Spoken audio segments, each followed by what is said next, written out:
I hope you enjoyed me playing around with the special effects last week. As you see, everything is all back to normal. Today, I'm looking at J. Warner Wallace's video, Why You Should Have Confidence in the Direct and Indirect Evidence for Christianity. The video is part of a series, and the series as a whole was a larger work. He broke that into smaller segments of short videos that he calls cold case training videos. Today we are looking at one of those segments. That's why it appears we are starting in the middle of a video. It's actually the beginning of this video, it's just that this video was part of a larger work. Most of what Wallace says in the video is true. As an attorney, I am well acquainted with the rules of evidence, and he gets most of it right.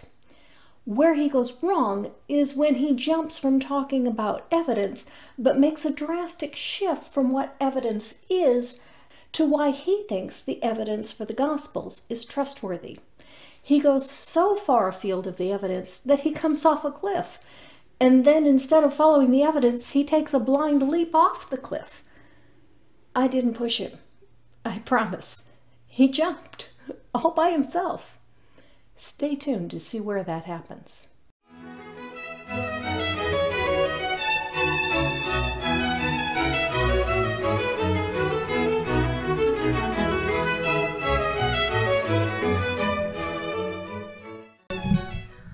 Before we get started, the comment of the day comes from Joe D., who says, "On the strange matter of the use of public lavatories, I lived in southwest France for 5 years, late 70s, early 80s, and a couple of bars I knew had unisex toilets. I never heard of any problems or complaints. Plus, they were maintained to a very high standard. Done right, it works." For those of you who haven't seen it, my last video was a response to an article AIG posted on Twitter about transgender people. It contains a 45-minute interview with Jen from Jen's Little Corner that is most informative. I learned a great deal in making that video, so if you haven't seen it, check it out. Now on to today's topic. Let's see what J. Warner Wallace has to say about the evidence for Christianity. So you make a couple of, you lay out several principles there in that particular book. You talk about abductive reasoning, and you talk about the difference between direct evidence and circumstantial evidence. So can you kind of briefly explain what those are and how that relates to in terms of the Gospels and what you discovered there? Well, I think that sometimes one of the best things we can do when trying to communicate, number one, when trying to determine what is true and then trying to communicate to others, is understand that there are time-tested rules of evidence that will help you and processes that will help you to determine the truth of any claim. And so, for example, just understanding the difference between circumstantial evidence and direct evidence. The circumstantial evidence is also called indirect evidence. So I'll hear people say all the time, well, you don't have hard evidence for Christianity. You don't have hard evidence for God's existence. As if hard evidence is some kind of a category. It isn't. There are only two categories, and there's no such thing as hard evidence. He's right that evidence used in a courtroom is divided into direct and indirect evidence. There is also some subcategories that we won't go into, but these are the two main categories. He's also right that in a court there is no such thing as hard evidence. But I've never heard atheists ask for hard evidence. I'm not saying it doesn't happen. I don't know all atheists, and I certainly don't know everything that atheists have ever said, but at least in the circles I'm in, I've never seen anyone say this. I frequently see them ask, "Show me the evidence," but this just asks for any evidence, not a particular type of evidence. He implies that atheists ask for the impossible, a type of evidence that doesn't exist. He also implies that atheists are closed-minded and unreasonable because they will only accept proof in a form that doesn't exist. I wouldn't go so far as to say that it's an ad hominem, because it isn't. But he does seem to be setting us up for the argument that atheists won't accept what is clearly reasonable evidence. Let's see if he goes there. Evidence. The categories are direct and indirect. So direct evidence is simply eyewitness accounts. Everything else is indirect. Everything. That's not quite right. Direct evidence is evidence that doesn't require a juror to draw an inference. The same evidence or testimony can contain both direct and indirect evidence. Eyewitness testimony can be either direct evidence or circumstantial evidence. If the witness testifies that they saw the defendant commit the crime, it's direct evidence. If the witness testifies that they saw the defendant standing over the body with a smoking gun, it is circumstantial evidence. If there is video footage showing a person committing a crime, the video is direct evidence of the crime. You need to establish the accuracy of the video before it can be considered as evidence, but it is direct evidence. So, eyewitness testimony is not necessarily direct evidence, and it is not the only type of direct evidence. I just made my first case ever with DNA. We did a press release probably 5 or 6 weeks ago now. Up to this time, I could tell you that I'd never had a DNA case. It was a case from 1972. My dad was the original investigating officer. Wow. 47 years later, we solved the case. I didn't solve it. It was solved with ancestry DNA. Right? So a team of people who work ancestry DNA that we hired actually connected the dots. I simply had to find the DNA. That's what my role was. Well, I can tell you that when we make these kinds of DNA is indirect evidence. It's not hard evidence. It's not even direct evidence.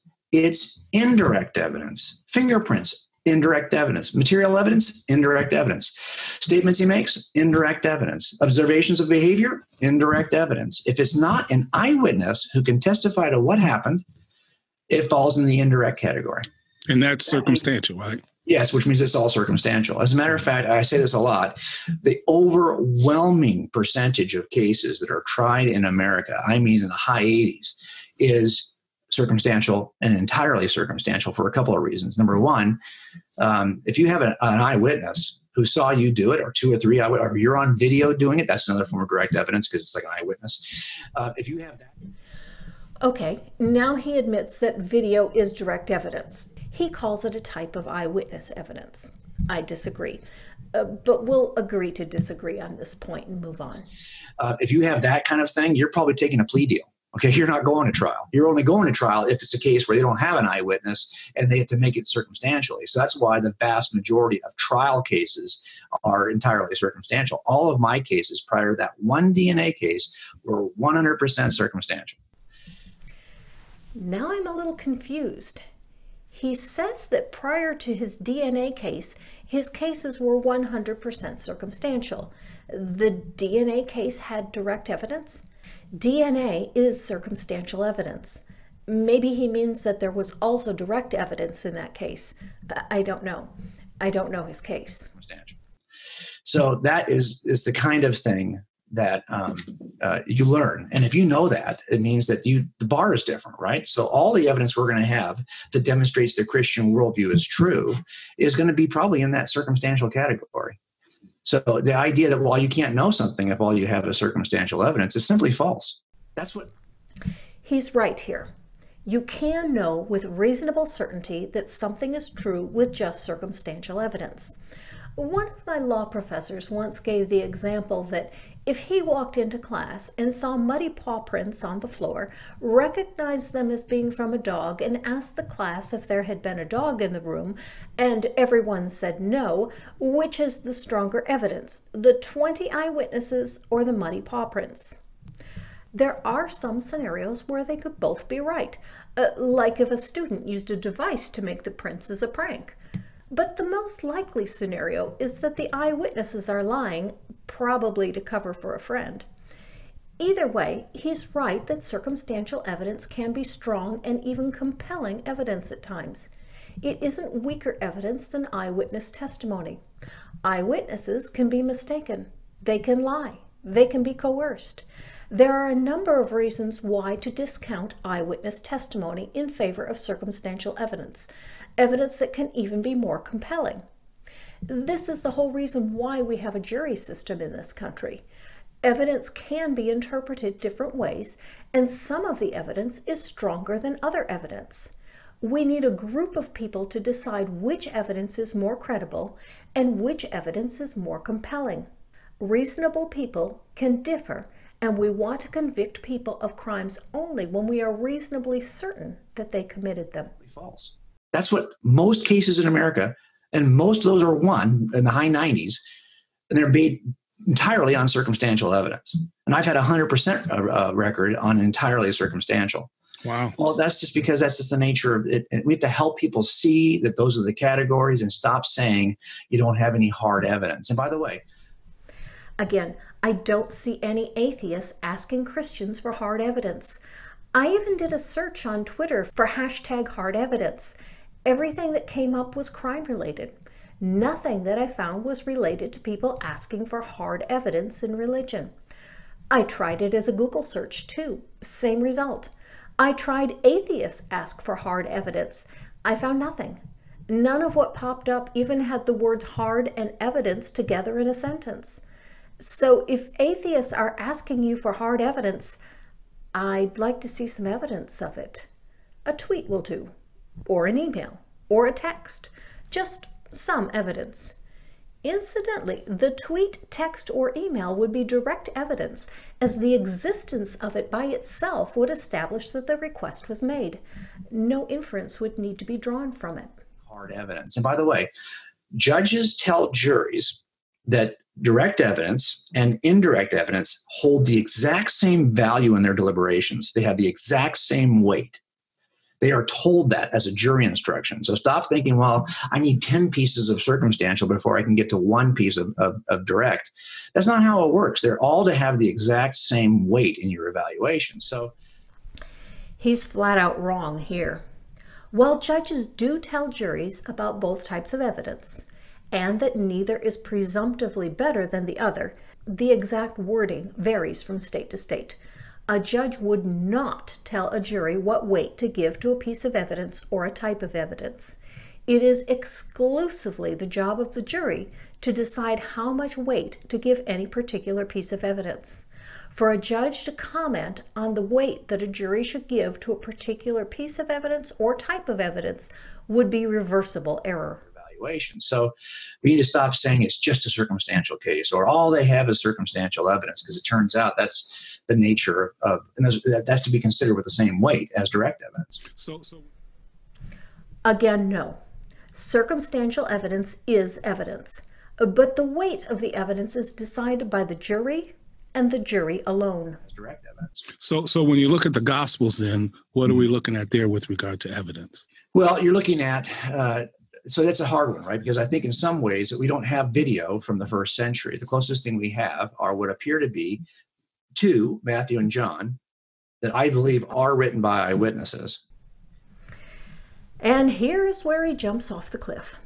He sets us up by talking about evidence and how to interpret evidence, but when it's time for him to present his evidence, he gives us are what appear to be, I believe. What you believe isn't evidence of anything. If you went into a court and were called to the stand as a witness and were asked if the defendant committed the crime and your answer was, I believe he did, this wouldn't be direct evidence. This wouldn't be circumstantial evidence. It isn't evidence at all. The defense attorney would object. Objection! Have it stricken from the record, and the jury would be told to disregard it. It's possible that the judge could even grant a mistrial at this point. It's not likely, but it's possible. Depends on how it was presented. Wallace is standing not on evidence, but on what he believes. There's nothing under him, which is why I say he's taken a leap off a cliff. He's jumped from talking about evidence to believing with no evidence. But maybe he has more. Let's let him tell us why he believes this. Does he have any evidence? So far, all he's given us is that he believes the Gospels of Matthew and John are written by eyewitnesses. And two that are not written by eyewitnesses. Mark, who writes at the feet of Peter in Rome, according to Papias. He says the Gospel of Mark is written from the teaching of Peter in Rome, according to Papias, or Papias. I've heard it pronounced both ways. None of the writings of Papias exist today. We know of Papias's writings from Eusebius, which would make this fourth-hand testimony at best. But is it trustworthy testimony? According to Dr. Stephen Carlson, who did his PhD thesis on this topic at Duke University and is now a senior research fellow at the Institute for Religion and Critical Inquiry at Australian Catholic University, Papias is acknowledged by everyone, including the evangelical scholars who trust him with respect to Matthew and Mark, to preserve traditions that are not historically to be trusted. Papias gives us two traditions connected with the gospel accounts of Jesus. Neither one is considered by anyone I know as being anywhere near accurate. The first is an alleged saying of Jesus. Thus the elders who saw John, the disciple of the Lord, remembered hearing him say how the Lord used to teach about those times, saying, "The days are coming when vines will come forth, each with 10,000 boughs, and on a single bough will be 10,000 branches. And indeed, on a single branch will be 10,000 shoots, and on every shoot 10,000 clusters. And in every cluster will be 10,000 grapes, and every grape, when pressed, will yield 25 measures of wine.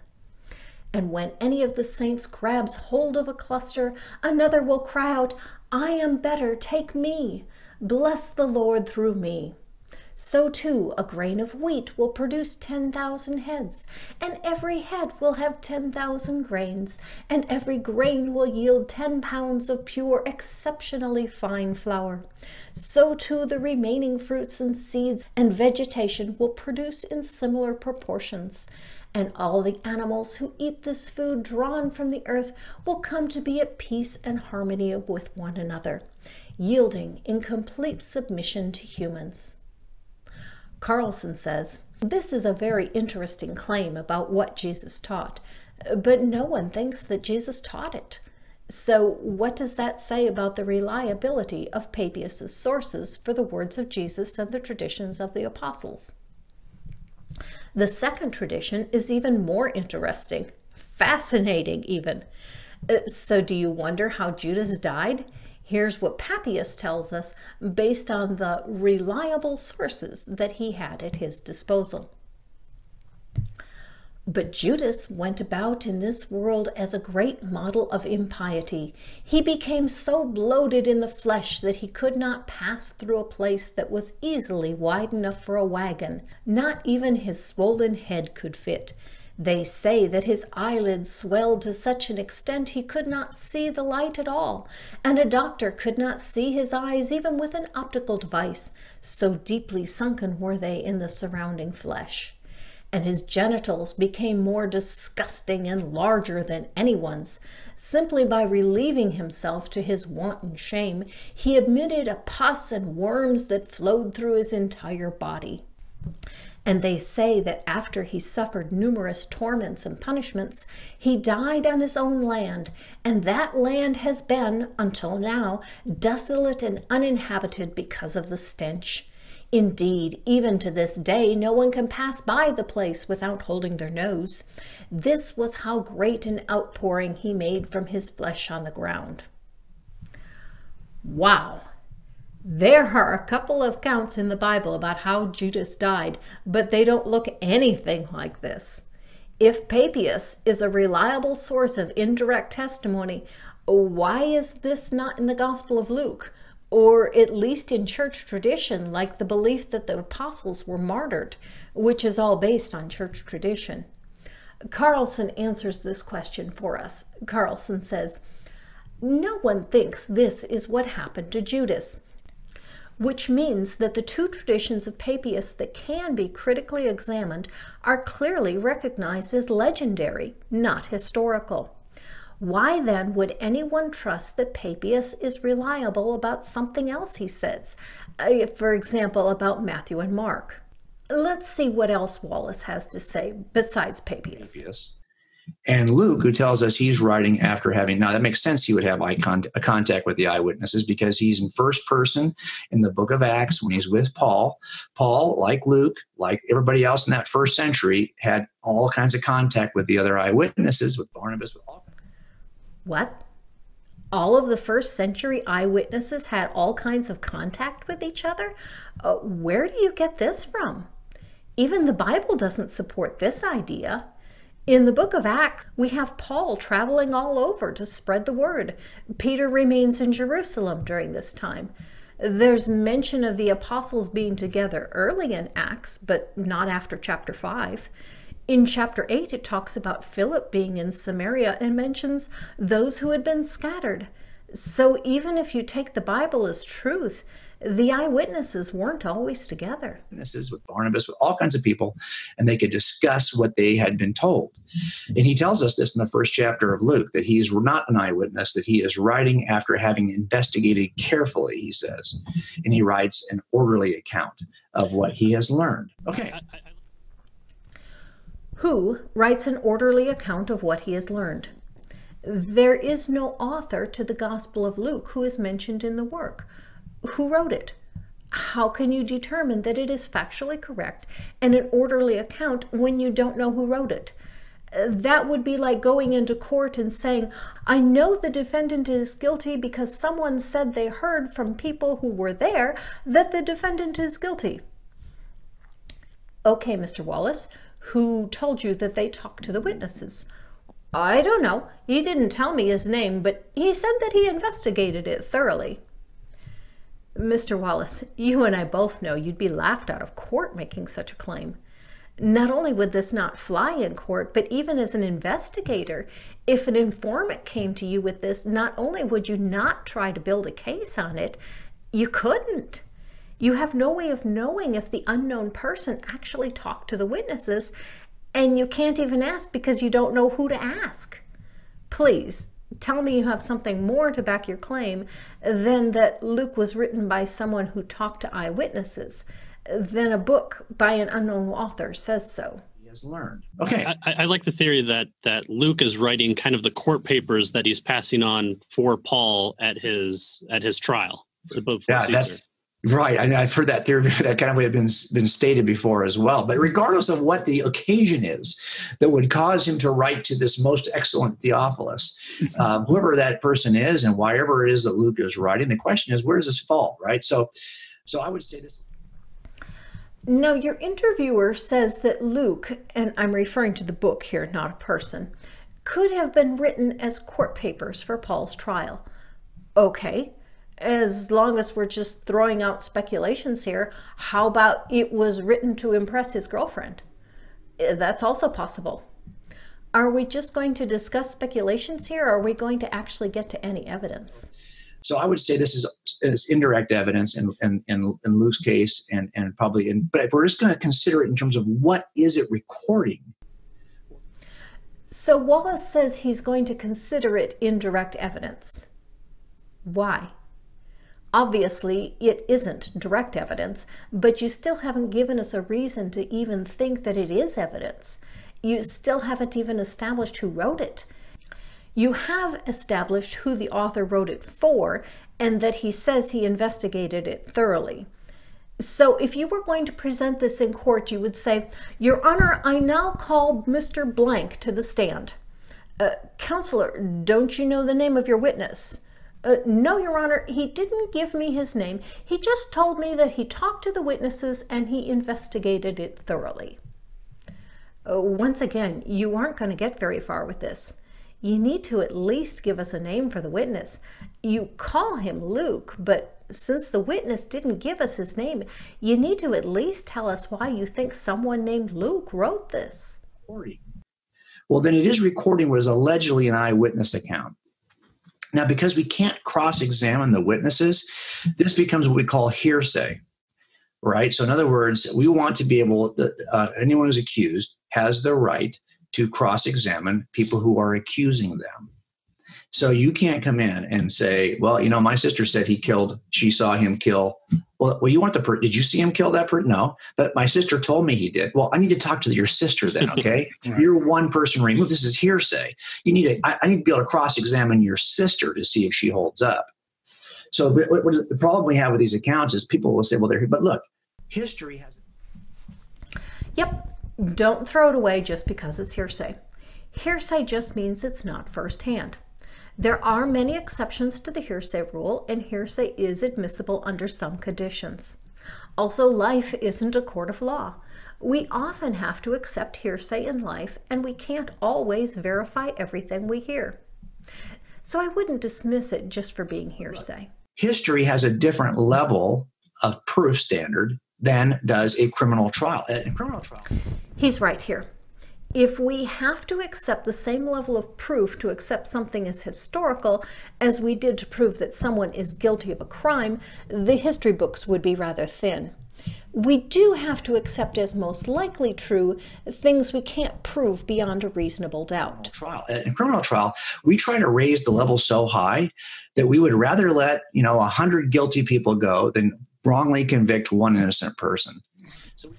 Fun fact, Benjamin Franklin said this. So we have a hearsay rule, so you can confront your accuser. But if this was applied to history, well, then you could never know anything about history beyond the generation of the people who are living that history. So clearly the standard has to be different for history. And as far as that standard goes, I think we can reasonably call these eyewitness accounts. Mr. Wallace, would you like me to throw you a rope? You seem to be falling fast.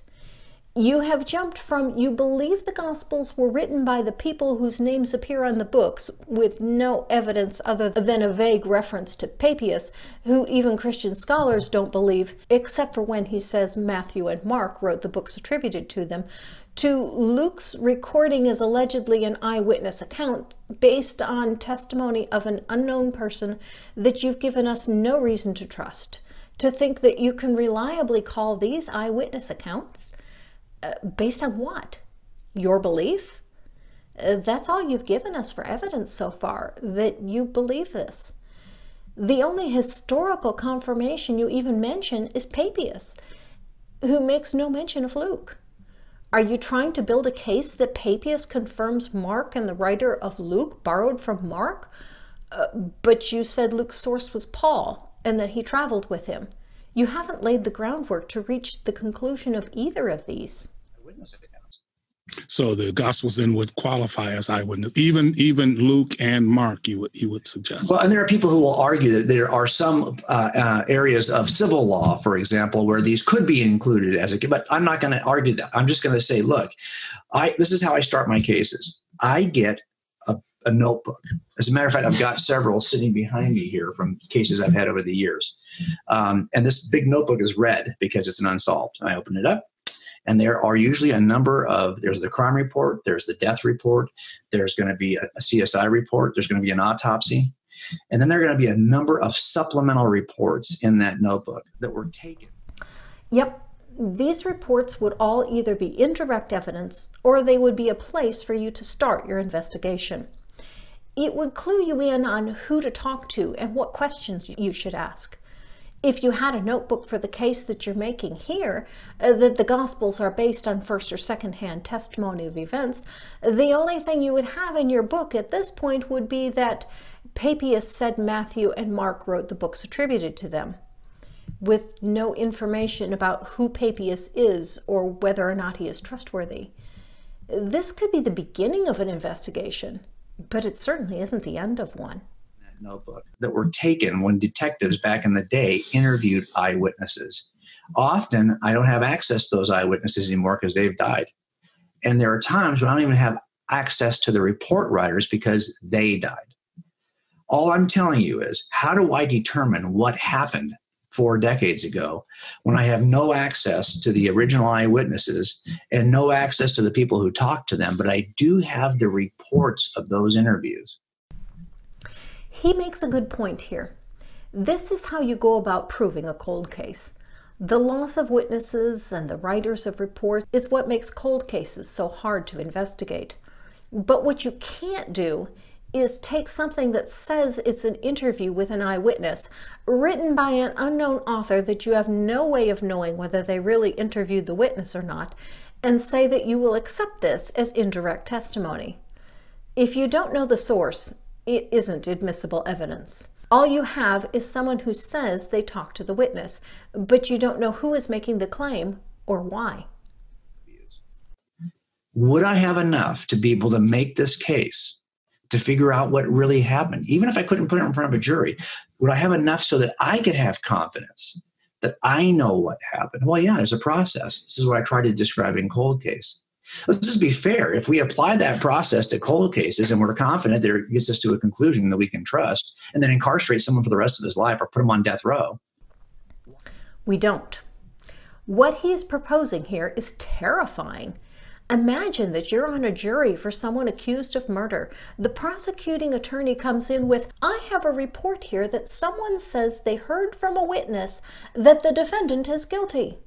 I don't know who wrote the report, don't know if they actually talked to any witnesses, don't know if any witnesses ever existed, but this paper says that the defendant is guilty.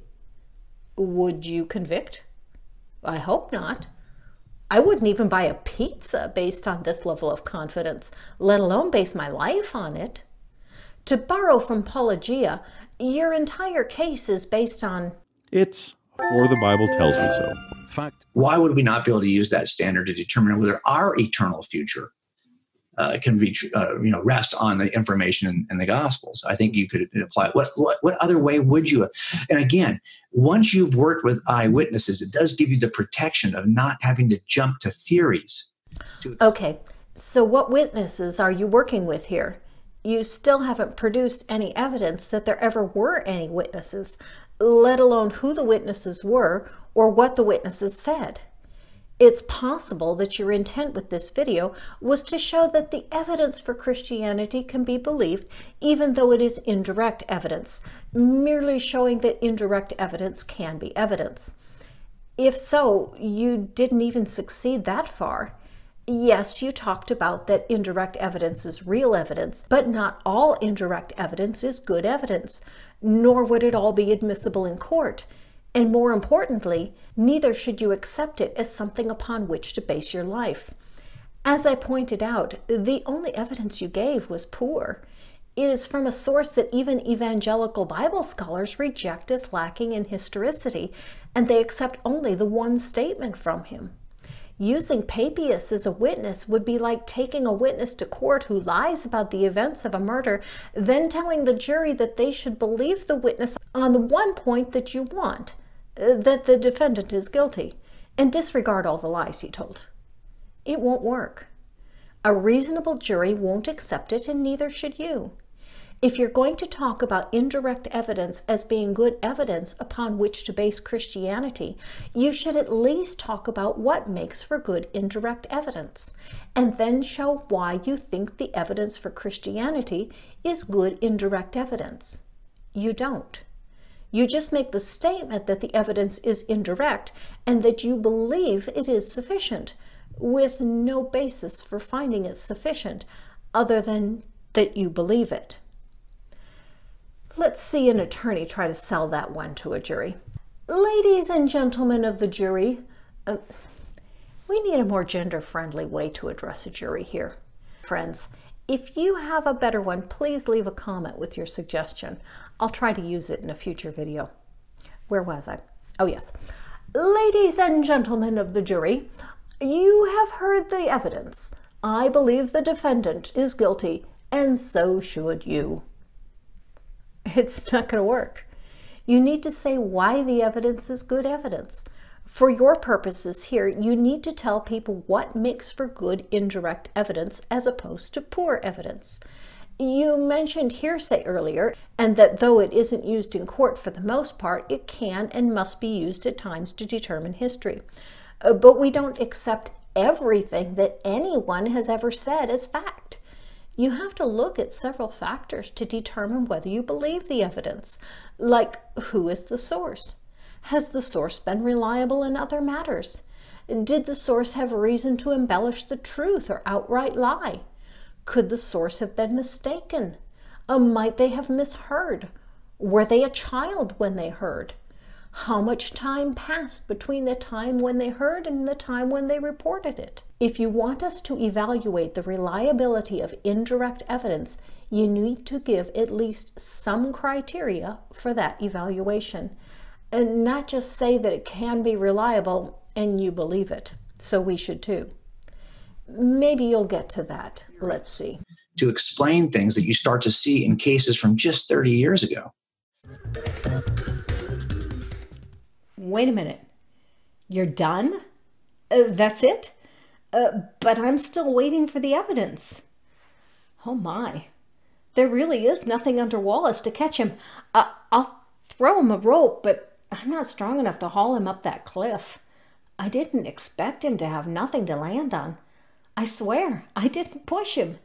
You do believe me, don't you? What? You have a report from a witness that he didn't jump, but I pushed him? But you saw the video. You saw his leaps in logic from talking about evidence to concluding he had some, even though he didn't present any. His leaping took him off the cliff, not me. Oh dear. I'm being arrested. I'll be back next week after I make bail. Until then, live your life.